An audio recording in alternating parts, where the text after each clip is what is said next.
A lot of people didn't think one person could go into a house and kill four adults with a knife by himself in 12 minutes. But that's what Kohberger did. Brian Kohberger, on November 13th, 2022, snuck into 1122 King Road and killed Ethan, Xana, Kaylee, and Madison.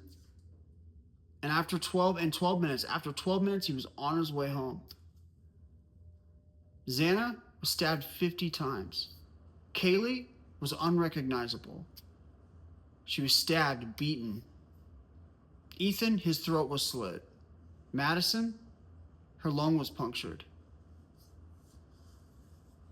You probably remember this case. It's the Brian Kohberger case. I'm going to walk you through A to Z. All right, Brian Kohberger is a PhD student at Washington State University, and he was going for literally criminology. So this guy knew the in and outs, the workings of crime scenes. So that's what attracted me a lot to this case. Was I thought this was a different type of sociopath, different type of psycho that literally was trying to see if he can get away with the perfect murder, because still to this day we don't know what the motive was, of why he killed the four students.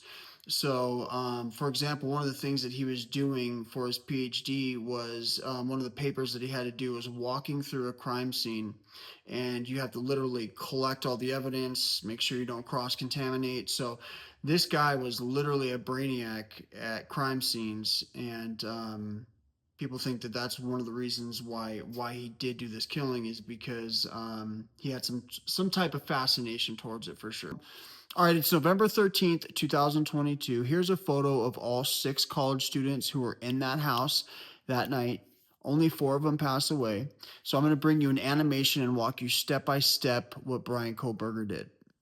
All right, it's 3:30 a.m. and this is the house. Now, this animation is great because they are going to open this house up, and you're going to see on each level where people are, okay? So this is the top floor, and you've got Kaylee and Madison. Now, Madison actually has her own room, but they're really close friends, and so they're actually sleeping in the same room. Now we jump down here. That's one of the other roommates that was not murdered. And then over here, you've got Xana and Ethan. Ethan is asleep in the blue, and that's important to note. And now Xana is the only one that's up as of right now, and that's important to note. And then the other roommate was down there in the bottom basement.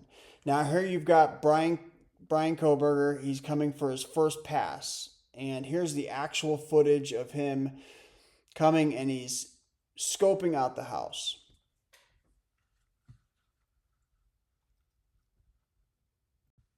All right, and here he is. He parked at the very top. And look at the layout for this house, how perfect it is for someone to commit this type of crime. Parking lot in the back, quiet, no one around. He walks through those little bit of forest right there, and there he's opening the slider. It's 4:13 a.m. And what a lot of people do that break into homes, when they first go in, they stand and listen. Okay, he's going to stand right here and just listen to see if anybody's up and what he can hear. So Xana's the only one that's up, but she's quietly eating in her room, and he's thinking that the coast is clear. Now they think that he targeted one of the girls upstairs because that is the first place that he went. So he comes up, and right now, Xana is making her way to the kitchen. Okay. As of right now, Kaylee and Madison are being murdered. Now, Xana's coming to the kitchen, and she notices that the slider's left open, and she's kind of weirded out by that. So now it's important to note that they believe that Xana came upstairs because there was an elevation change in her phone. See how she is right there? Now she interrupts Kohberger from doing what he's doing. And now he is chasing her downstairs. And how they know is because there was blood from Xana right around here, indicating that she was injured right here. So she follows Xana. Obviously, Xana's going to run to her boyfriend Ethan back into the room, and Xana is killed right here. Now, one of the craziest things is Ethan never wakes up. Ethan doesn't hear the cries, and these are blood curdling cries, right? They're absolutely the worst kind of cries you can. He never wakes up, and how they know that is because they found his body in the bed in his blankets. So somebody that would have woke up would have thrown the blankets off him, and he slit his throat right there. Now he sits down because he's so gassed and takes a break.